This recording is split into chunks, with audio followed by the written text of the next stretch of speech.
درود به شما بینندگان عزیز، مخلصان برنامه‌های ورزش تلویزیونی ورزش. طوری که هواداران گشتین سامبوی مملکت آگاهند 10 سال مقدم در شهر بوستان حاضره و سابق چکالوسی ولایت سوخت مسابقه با نفوذ دومین چمپیونات کشورهای آسیای مرکزی اوید به سامبو و سامبوی رسمی برگزار شد و در نشر نوبتی برنامه سلاله پهلوانی ما اطراف رقابت 5 جفتی پهلوانان شهرتیار کشورهای آسیای مرکزی باز به شما معلومات بیشتری می‌دهیم.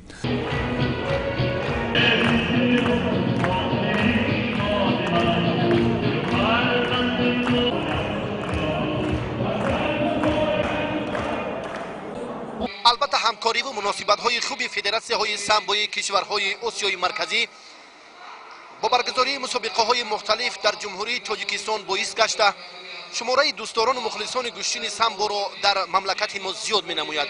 بعداً در حضور همگان مخلصان سرشمار گوشتین سامبو پرزیدنت فدراسیای آسیا فضل‌الدین پولادوف برآمد نموده برگزاری دومین چمپیونات کشورهای آسیای مرکزی را پدیده نیک در سال جاری برای پهلوانان جمهوری تاجیکستان ارزیابی نموده. تمام مردم پهلوانان شناخته کشورهای آسیای مرکزی و هواداران سرشمار گوشتین سامبو را برای اشتراک فعالانشان در این مسابقه خیر مقدم گفتند.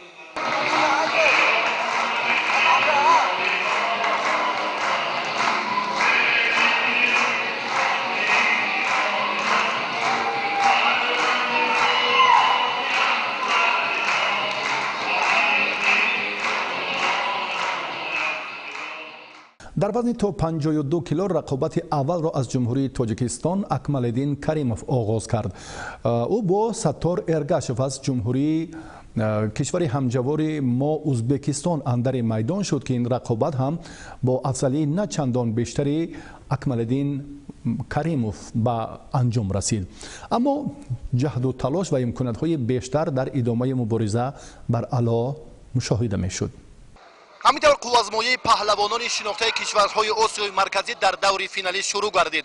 ستار ارگاشف که عین حال در میدان رقابت دارد با همراهی پهلوان شناخته جمهوری تاجیکستان اکمالدین کریموف. اکمالدین کریموف با یک تکی کبود است و دقیقه دوم سپری میگردد. تا این لحظه پهلوانان هر دو کشور آسیای مرکزی تاجیکستان و ازبکستان با یگان نتیجه دلخواه نائل نگردیدند. کوشش پهلوان جمهوری ازبکستان البته برای استفاده اصولهای پرتری بود و این دفعه و اولین امتیاز را نماینده جمهوری تاجیکستان نصیب گردید. یک امتیاز را پهلوان جمهوری تاجیکستان نصیب گردید و سبقت همانا ادامه دارد. و مخلصان سرشمار گوشتین سامبوی تاجیکستان البته هنر پهلوان مملکت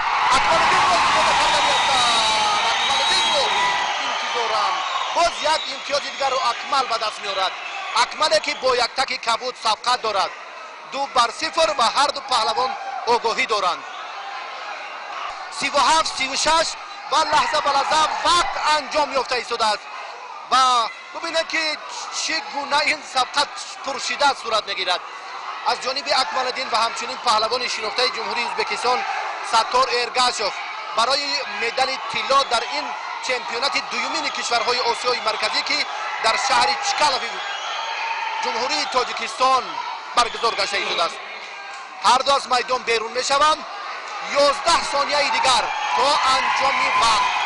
اکمالدین چمپیون جهان میان نورسان در سال سپری گشته استاد ورزش درجه بین المللی جمهوری تاجیکستان را در مسابقات قهرمانی آسیا و جهانی معرفی کرد و انجام یافت.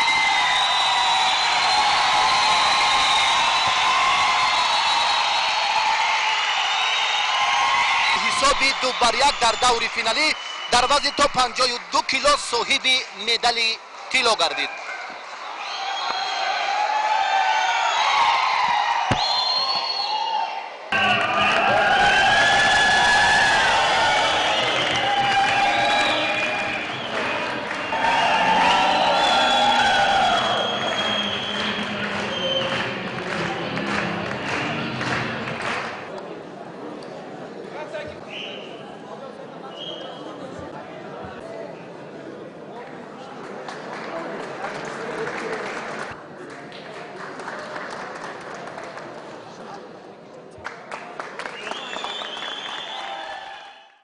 رقابت ریزوان‌الدین برهانوف و محیدین سالیف از جمهوری ازبکستان و جمهوری تاجیکستان بسیار پسندی همگان گردید.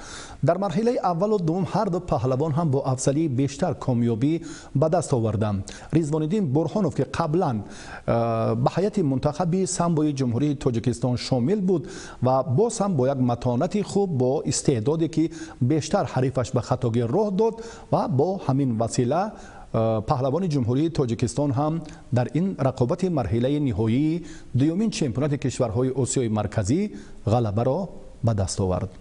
دقیقه اول قوزمویی آغاز شد و هر دو پهلوانی که این لحظه ما مشاهده میکنیم در جریان این قوزمویی ها 3 دفعه به میدان دعوت شدند و هر دو نیز 3 حریفان خود را مغلوب کردند. یک چیز باید خیلی کنم که ریزوان‌الدین برهانوف چندی بار در مسابقه های چمپیونات جهان شرکت دارد و باید گفت که پهلوان ازبکستان در جمهوریت ازبکستان مقام دوم بوده است. آگاهی اول 2-0 پهلوان تاجیکستانی این قوزمویی را باخته شده.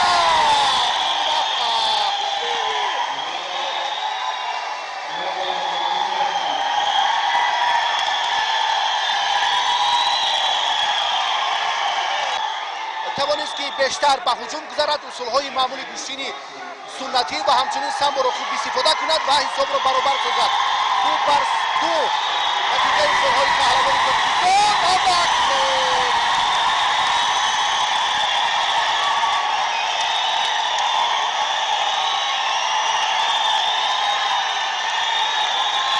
و آخرین کوشش یکی از این پهلوان میتواند که غالب را معین سازد، یعنی پهلوان تاجیکستان یا پهلوان ازبکستان صاحب امتیاز گردد، در صورت یک خال صاحب مدال طلا میگردد. ریزوان‌الدین جهد و کوشش میکند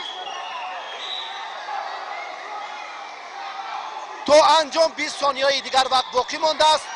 ریزوان‌الدین برهانوف البته کوشش میکند که به خطاگیر راه ندهد و البته در این سبقت خیلی مهم، لحظه حساس برای مربیان، برای مخلصان گوشتین سامبوی تاجیکستان، پهلوان جمهوری تاجیکستان ریزوان‌الدین است که این حال و باز ببینید این دفعه هر دو از میدان بیرون شد و 4 ثانیه دیگر وقت باقی مانده است و بعدی مساوی انجام یافتن آخرین عمل و پهلوان جمهوری ازبکستان یک آگاهی دارد برای ریزوان‌الدین این امکان مساعد است. بله همین طور نیز شد.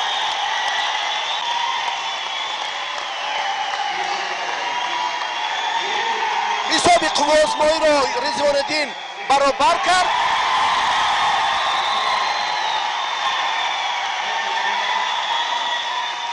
اما همان آگاهی که در دقیقه 3 داور به پهلوان ازبکستان منسوب دانست، ریزوان‌الدین را در این دور دست بالا کرد.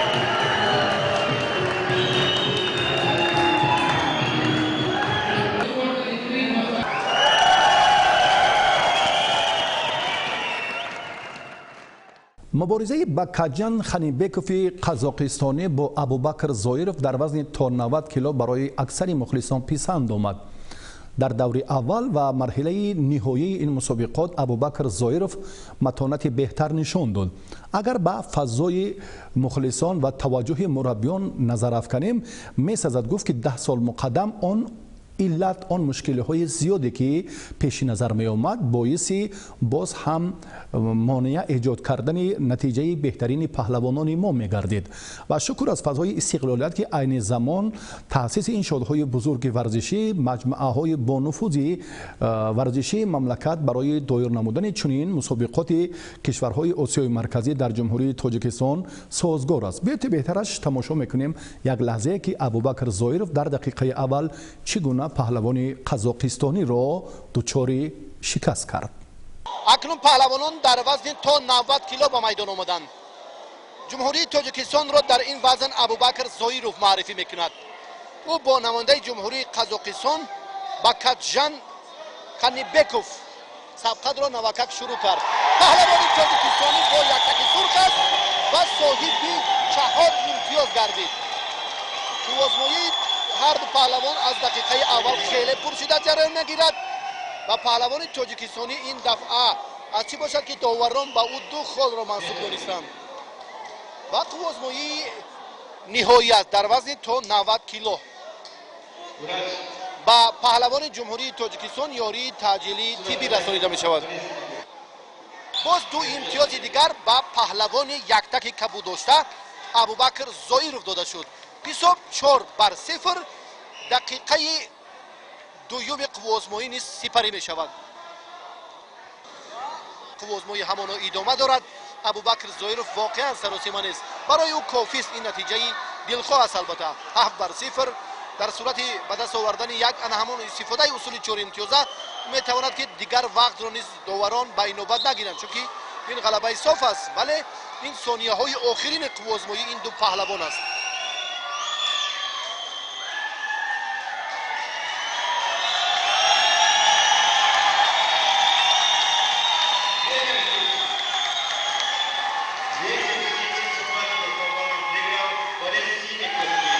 همینطور بعد به انجام رسید. ابوبکر زویرov در وزن تا 90 کیلو پهلوان قزاقستان رو مغلوب کرد و صاحب مدال طلا شد.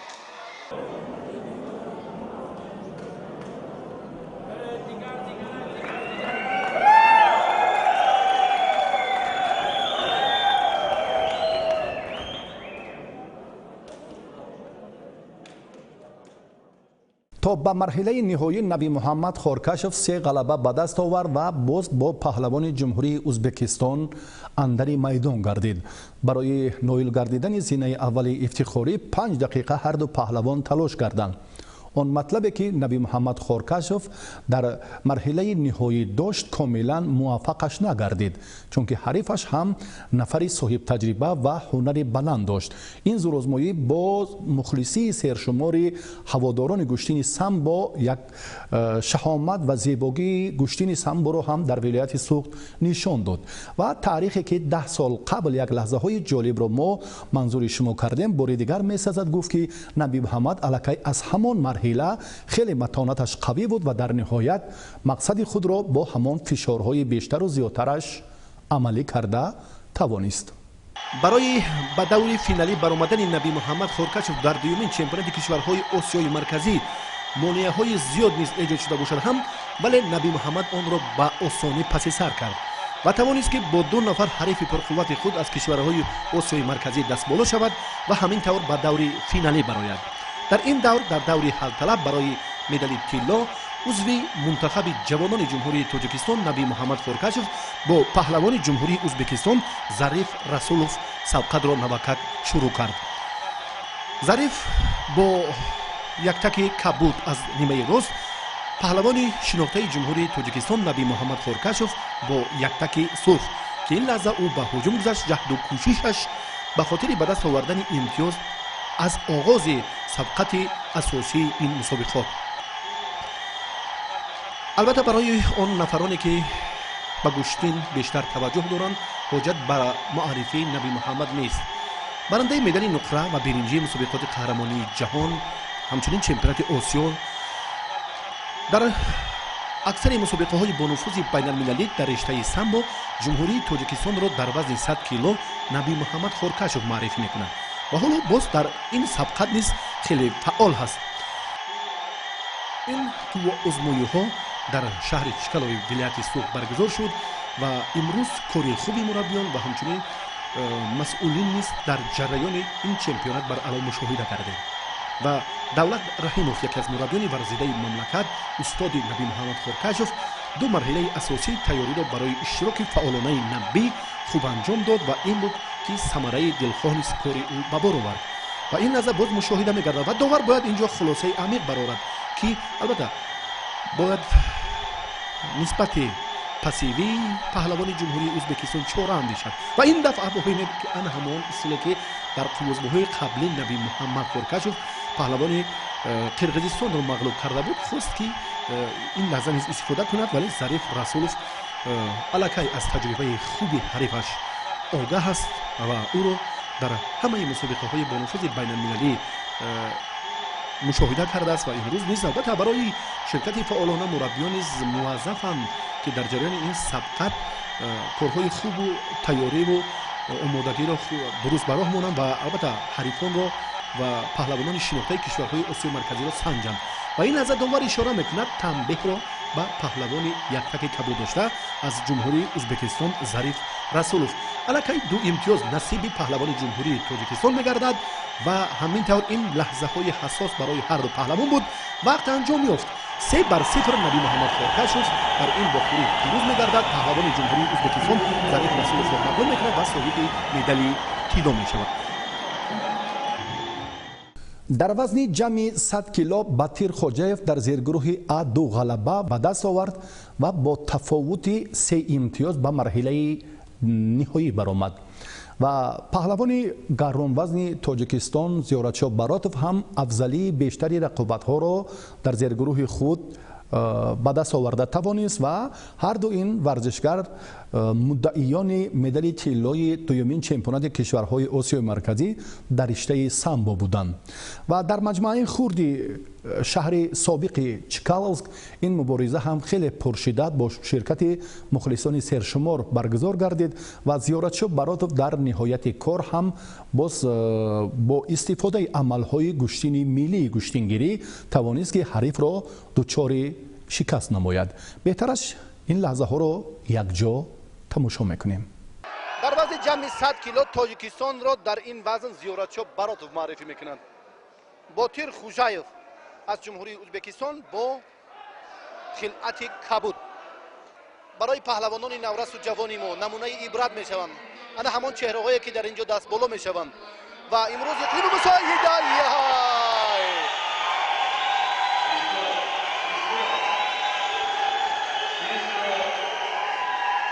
و به شک و شبهه انا همان اصول استفاده برده زیارتشاه براتوف تاجیکستانی 4 امتیاز بهاگذاری میگردد ولکه یک خالدگر را او نصیب گردیده بود بنابر سبب خطاگی پهلوان ازبکستانی باتیر خوجاєв با حساب 5-0 در دور فینالی در وزن جمعی 100 کیلو پهلوان تاجیکستانی پهلوان ازبکستان را مغلوب کرده ایستاده است. الکی زیارتشاه براتوف سراسیمه نیست و باز انا همان اصول سری سیوجی را میخواهد که خوب استفاده کند که این در اکثر مسابقه های جمهوری و همچنین در تنتنه های جشن نوروز پهلوان جمهوری تاجیکستان را صاحب مکافات و جایزه های خیلی بزرگ کرده بود و باز آگاهی را داور به پهلوان جمهوری ازبکستان بنابر سبب عقب نشینی اش اعلان میکند. 7-0 است و زیارتشاه براتوف قدم به سوی پیروزی می نهد. زیارتشاه ماهرانه و همین طور صدای هوشکی اشاره داور انجام وقت. زیارتشاه براتوف با حساب 7-0 پهلوان ازبکستانی باتیر خوجاєv را مغلوب کرد و همین طور صاحب مدال طلای دومین چمپیونات کشورهای آسیای مرکزی گردید. احسن به این پهلوان مشهور و شناخته کشور که خیلی هنر و استعداد خود را خوب نشان داد.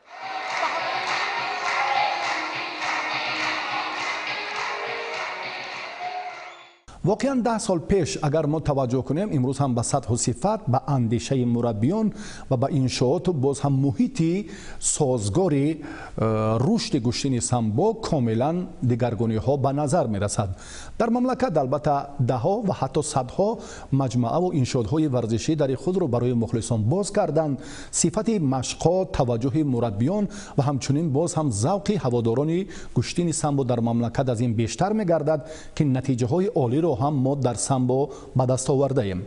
البته برابری دسترس نمودن باز همان نتیجه های بهتر و همچنین دسترس نمودن موادهای از خزینه ما باز با تهیه چنین برنامه ها توجهی بیشتر میکنیم.